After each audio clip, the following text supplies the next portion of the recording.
In today's episode of Cut the Clutter, we will talk about an idea that worked. It's a Modi government idea. It's in fact Modi government's most ambitious and most expensive idea. And I had noted this in the Cut the Clutter when this new cabinet was sworn in May 2019.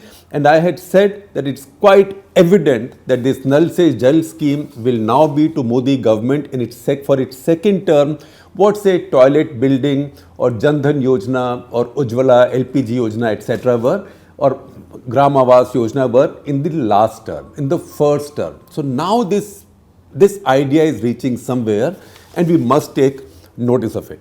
Now, when we were doing our brainstorming to set up the print, we had thought that we should have a series called the Ideas That Work, because in our country where there is so much negative news, some things still work out. So we did a couple and then we lost our way because so much else happened and the pandemic came. We will resume it at some point. So this episode of Cut the Clutter is also a step in the same direction. But before I go there, let me remind you that what we do, whatever we do, in fact our reporters have gone across the country to even study this scheme and to see what's happening on the ground, warts and all. When there are problems, they go and check them out also. All that costs money. From where does that money come? That money comes from good people like you. So please take a paid subscription. Please don't lose time. The links are all there. You have to pay for good journalism. We are unhyphenated. We get gali from this side. We also get gali from that side. Even for what I do today, what I talk about today, there will be gali from some side saying this is probably chamchagri. But then last several days there have been galis from the other side saying that you are targeting a government. So we look at facts as they are. We are not hyphenated to the left or to the right. So we are exposed to sort of the firing line from both sides. We walk in the sniper's rally. For us to be able to continue doing that, we need support and trust from all of you. So please take a paid subscription, and remember, please do not take a monthly subscription. We are actually now stopping monthly subscriptions for some time for the simple reason that the RBI has made it completely impossible. And I apologize to you for that on RBI's behalf. RBI will not. But please take a one-time subscription or an annual subscription or a quarterly subscription. But please do, whether you are in India or you live overseas, especially if you live overseas, please track the youngest source of reliable, unbiased news and opinion coming at you from India. So having said that, I now come back to this scheme. Now, Nal Se Jal, the idea was to have every rural household get tap water, safe tap water, not just any tap water, safe tap water. And we know in our country we are afraid of drinking tap water, right? Even if your municipal commissioner tells you that this is safe water, I am drinking from it, you will not. You will either pull it out of your RO or you will open your bottle of Bisleri or whatever else you drink, which is actually mostly RO water. It's not mineral water, it's water that comes out of an RO. So nobody in India seems to trust, even in cities, even in gated communities, nobody trusts tap water. So you can imagine what happens in the villages. Most of rural India has had no tap water or very little tap water. In fact, I will be sharing some maps with you. If you look at that map, I will give you the data and I will explain the maps to you in a little bit more. Only 3.23 crore rural households in 2019 had tap water. That is 17%, about 1 in 6 of all rural households. Today, it is reaching nearly the number of 9 crores. In fact, the total target by 2024 is to give tap water to 16 crore rural households. That will not be universal coverage, but that will be nearly universal coverage. Now, there is a lot of skepticism. Skepticism is, remember that expression that Chidambaram used in one of his budget speeches, good expression. He said governance or budgeting can't be about outlays. It has to be about outcomes. So there are always questions about outcomes. Now, outcomes, I will share some stories with you that our reporters, the print reporters, went out and reported from the ground on how Nal Se Jal scheme is working. And by and large, the buzz was quite positive and, if I may say so, quite uplifting क्योंकि हमारे देश में we have so many calamities, so many problems, but something good is happening. And what is this something good that's happening? It's not just a rising stock market, right? It is something that's benefiting the poorest in the country. In a country where more than 100,000 kids below the age of 5 die of diarrhea every year, in a country where so many suffer from anemia, waterborne diseases, worm infestations, which are a major cause of rural anemia in India, there to have clean water is a very big thing for poor people. And that is not, if that is beginning to happen in real life, that's good news. So sometimes I am also cowardly. All of us are cowardly at some point of time or some moments of time. Or if not cowardly, that's a strong expression, when we decide that discretion is the better part of valor. So that is the reason I first blew my own trumpet about our reporters having gone out and looked at this Nal Se Jal scheme on the ground in many states a couple of months back, right? And I'm sharing those stories with you. And what was my fear? My fear was, what I was afraid of was that if I tell you that one reason this episode is being done today is that the New York Times has a wonderful story on how this scheme is working in rural India. This story is reported from Madhya Pradesh by two fine correspondents, Mujib Mashal, the Bureau Chief, South Asia Bureau Chief, and Hari Kumar. They've reported this story. So my worry was that some of you will get up and say, Shekhar Gupta, so far you never noticed something good happening in the country. Now that the New York Times says it, you are noticing it. So that the New York Times has done it. For a long time, Western press has been maligned in India for being anti-India, critical of Modi government, ideological, this, that, New York Times, Washington Post, Financial Times, Economist, CNN, they've all been allegedly usual suspects, right? But there are two ways of looking at it. One is that maybe you ought to trust journalists, that journalists report the story as they see it, right? So when they see something wrong, they report it. When they see something good, they report it. Just as you don't dismiss the story when they bring you good news, you also don't call them names when they bring you the bad news. That applies to us also, but at the same time in journalism, this is open season. We have to have broad shoulders and a thick skin and accept it. Now the NYT story says, a couple of lines I will use from that story because these are well written lines. So that story says, for example, explaining Narendra Modi's success with this scheme, with Nal Se Jal scheme. And story says his success thus far with this scheme helps explain his dominance over the country's political landscape. That despite weak economy, bungled COVID response, he continues winning. Now that is something that I had also spoken about, and I got a little bit of gali from, not a little bit, more than a little bit of gali from the other side. It was a discussion at Center for Policy Research after the 2019 elections in terms of why did all the pollsters and so many journalists go wrong anticipating the result of the election, because everybody seemed to think that I never thought BJP will not only get a full majority again but cross the number of 300. And I had there said, and I will share a link of that video also with you, and I had there said that look, we all say Hindutva, Hindu, Muslim, all that matters. Nationalism also matters. Pulwama also matters. But what also matters at a granular level to the ordinary voter is that for the first time the voter is seeing a lot of things delivered to her, whether it is LPG cylinders or it is toilets or it's money for adding one more room to their house, pakka room to their house, or a mudra loan, because Modi government or Modi BJP has taken welfareism to another extreme, and they are using means of technology and efficient governance to deliver it much more efficiently than has been done with the past, and also in a manner that reduces friction between the poor citizen and the bureaucracy and the clerk or middleman or the agent, commission agent, etc., because even the money now, relief money, comes directly into your account.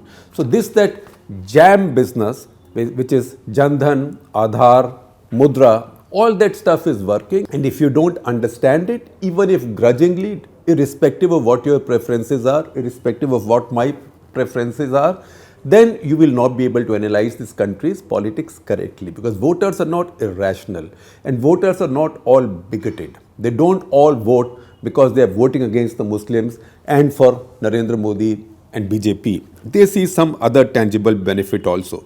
Now, this NYT story also says that one strength that Modi has is that he has a good grasp of poor Indians' day-to-day problems because he was brought up in rural India.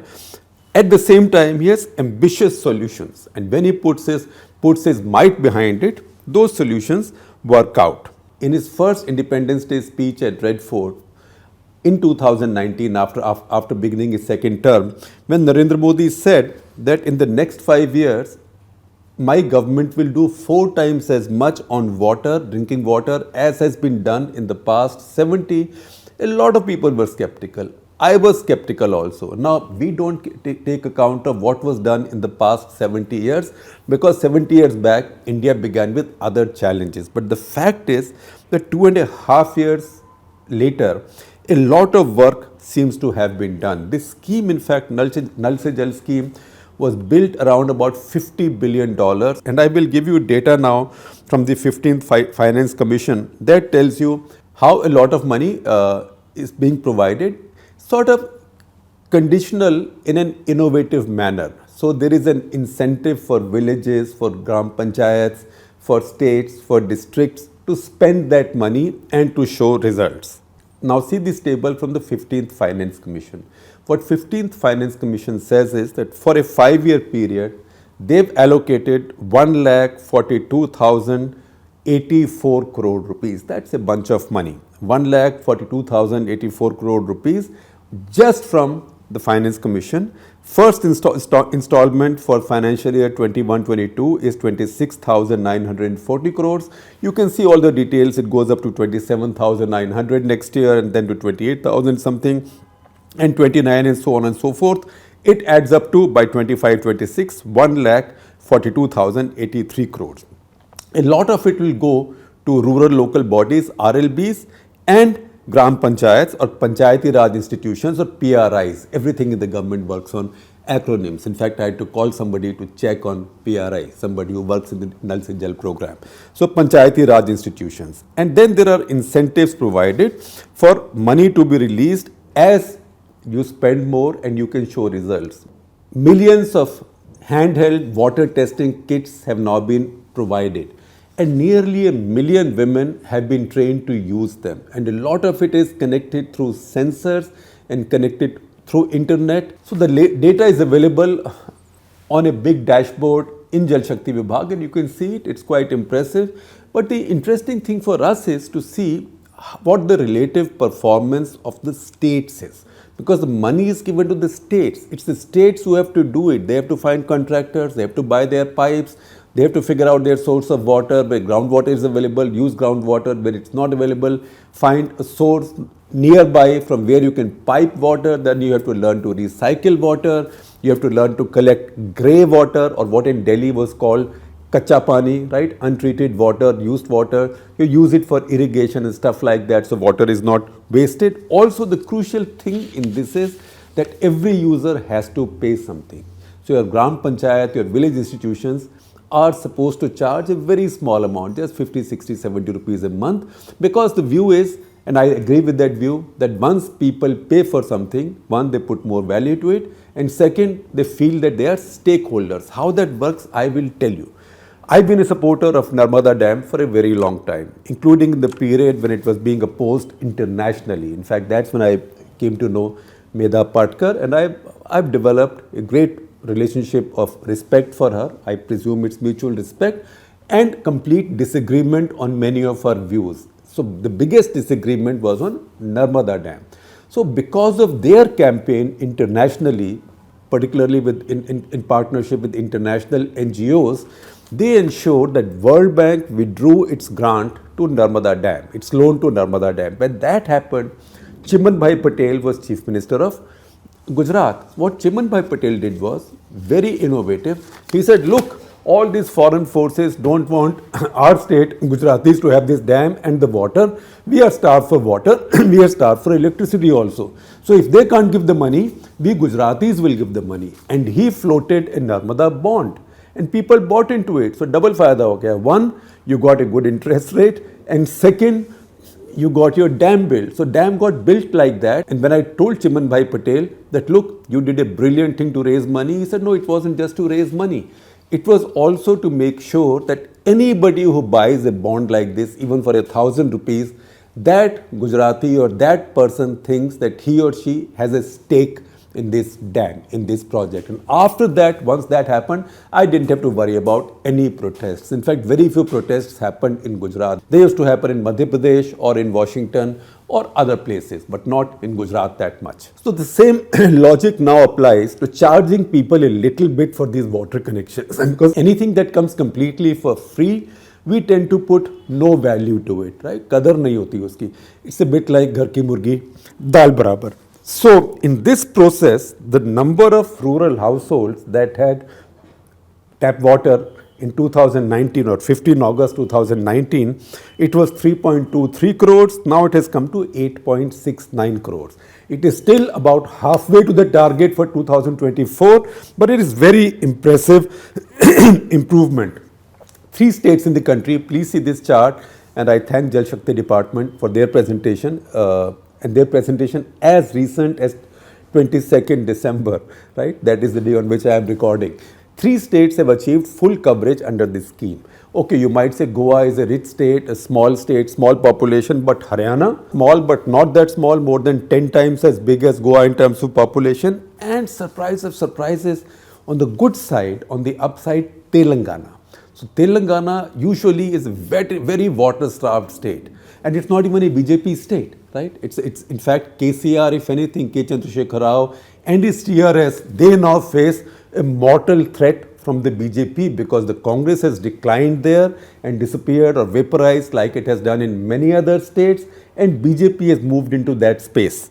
But his state has done very well, and I will show you some maps that make it clearer to you. 83 districts in India. That is not too many, it's too few still for all of India. But 83 districts in India now have full tap water coverage in their rural areas, and see how those districts are divided.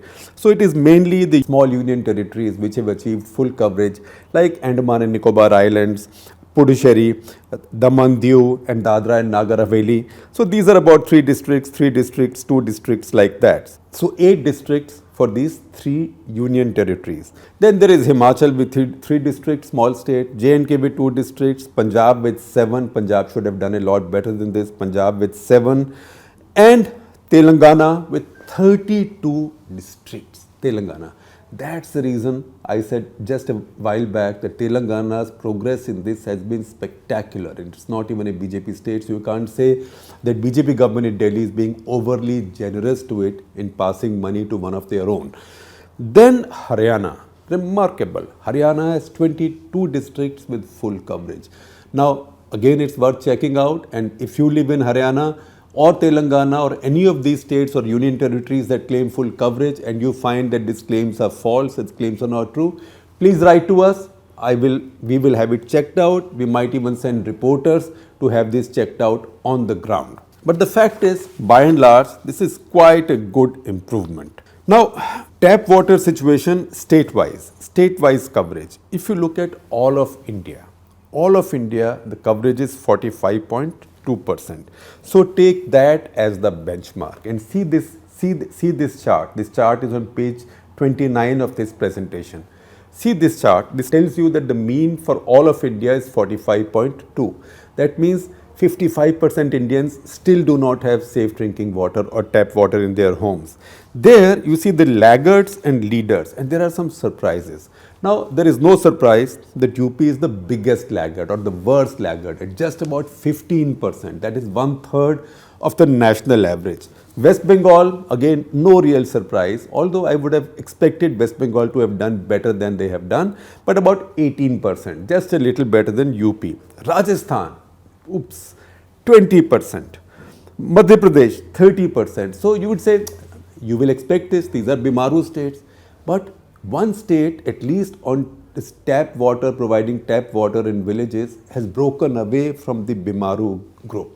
That state is no longer a Bimaru state. It is a notorious Bimaru state in almost every other parameter, but on this one it's broken away, and that is Bihar. So look at Bihar. Bihar coverage now is 80%. Now that again is something which surprises me, it's counterintuitive, and if you live in Bihar and if you have evidence to the contrary, please do send us. We'll have reporters traveling to check out. And then there are other surprises. For example, Assam is disappointing at 21%. Rajasthan, I told you, 20%. Kerala is a surprise at 36%, but that could also be because the left government there is not willing to take this money from a central scheme, but that needs to be looked at more carefully.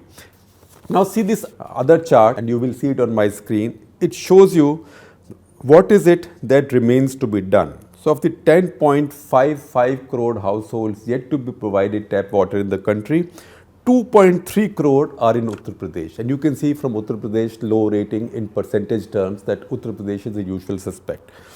West Bengal, 1.5 crore. Bad surprise. On the nasty side, I would have thought West Bengal would have done better than this. Rajasthan, 80 lakhs. Not very nice for a state which otherwise is not that poor. That state has a lot of money coming in from crude oil by way of royalties. They should have done a lot better by themselves, but also they should have used central money much earlier and much better. But once again, Congress runs state and sometimes political divisions come in the way. Madhya Pradesh, 78 lakh are still pending. Tamil Nadu, surprise again, 77 lakh are still pending. That's also a state which is dry in many areas. So tap water will be a great boon to people. Odisha, 50 lakhs. Karnataka, 55 lakhs. Jharkhand, 49 lakhs. Assam, 46 lakhs. So you can see on the chart which are the laggard states and which are the states that are doing very well. And once again, you will see that figures tell us that Bihar again surprises us on the upside. So once again, congratulations Bihar, congratulations Telangana. Now I will also share a couple of maps with you. And these maps are also from Jal Shakti Department's presentation. And once again, once you see these maps, you can see that these are not drawn on a partisan basis. Now, if you see, I'm showing it here, but you don't see it here, you see it on the screen. It tells you the status of India in terms of tap water coverage on 15th August 2019 and status now. Now, you can see the bluer the better, the more yellow, the deeper yellow, the worse. And you can see some states which have made remarkable progress. So if I just look at this map here, and you will see Gujarat was doing well already, large parts of Gujarat were doing well, they have done better. But you can see Haryana wasn't doing that well, Haryana is doing very well now. Haryana has made a huge progress. Again, you can see Telangana, see where Telangana was in 2019, on 2019 Independence Day, and see where Telangana is now. It's spectacular. Spectacular. So congratulations KCR, Telangana government, and also it's the money they've taken from the center which is run by a party they don't like, right? But once again, never bother about the color of money. If it's coming to you and it's serving a good purpose, take it and use it well. So Telangana gives you a very good example of how that is done. See Bihar also. See where Bihar was on August 15, 2019 and where Bihar is now. Again, spectacular, particularly for Bihar. Bihar has become a state of a completely different color from where it was. And compare on the downside, compare it with say Uttar Pradesh. Terrible disappointment. Uttar Pradesh, given the fact how important it is to the BJP, that it gives a bulk of its 80 parliament seats to the BJP, and without that, Narendra Modi could not have got his two majorities. They have a government in Uttar Pradesh who's led by the only leader who they will go to the polls now, projecting as the chief minister for the second term as well, a powerful local leader. In spite of that, UP's performance on this chart has been very, very, very disappointing. And in fact, I am taken aback by this. Before we conclude the final chart, the chart we just showed you was a state chart, but this one is now a district-wise chart. And once again, it reflects the reality that we saw in the states, though in a more granular manner. So if you want, you can screenshot these, but I am also sharing a link of this Jal Shakti Vibhag presentation with you, so you can refer to that. And now, before I let you go away, let me also answer a question or a request that many of you make routinely. I read all your feedback on YouTube. And many of you say, please recommend some books that we could read, or please tell us what you are reading, or what are the books on your bookshelves. So I will not do it all the time, but I will do it occasionally. So I will tell you the 3 books that are sitting with me right now. In fact, 4 books. The 4th is not with me right now because I am reading it. It's at home. 4 books right now, which I am trying to read, if not simultaneously, then one after the other. And I will pick each one of these. So this is Violent Fraternity, Indian Political Thought in the Global Age by Shruti Kapila. Shruti Kapila is a professor at Cambridge. She is also a columnist with us. She is a wonderful political scientist. I will also tell you, since I've been around for a very long time, when I was a very young reporter, her father, late Sri Ramesh Kapila, was our chief of bureau in the Indian Express in Chandigarh. She's made a great name for herself as a scholar in the global academic environment. So this is a book to read. This second book, I will tell you about 3 books of completely different types. I don't know if you like Hindi film music or not, but I love Hindi film music, particularly Hindi film music of the 60s, 70s, and the era of the romantic duet, right? And there were no masters of the romantic duet in Indian Hindi film music than Lakshmikant Pyarelal, or LP as they were called. So this is a book by Rajiv Vijayakar on Lakshmikant Pyarelal. And remember, most of the Lakshmikant Pyarelal music was characterized by a trademark dholak beat. So I'm reading this, and as I'm reading this, I'm also humming many of those great songs again and again. So if you are somebody who likes this kind of stuff, who likes old Hindi music, please pick this up. And finally, this is something which I really adore and love, because the author is somebody I really adore and love. So this is not just cricket, the memoir by Pradeep Magazine.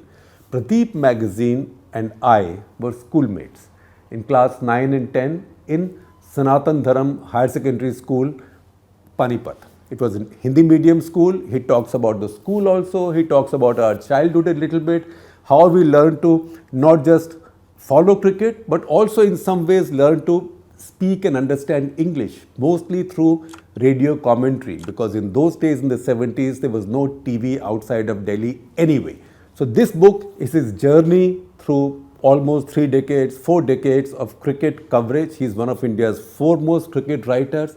You will find a lot of the history of cricket, because his life and Indian cricket for almost 4 decades have run concurrently. There will also be a lot of other stuff about controversies and things, and I do intend to record an interview with him on the book. But you know what? I will not just do it like this, sitting next to each other or never on Zoom.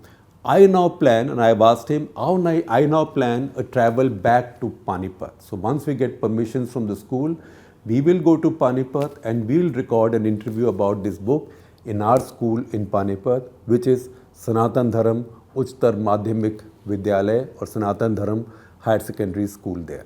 Because you know what? Because once an HMT, Hindi medium type, always an HMT.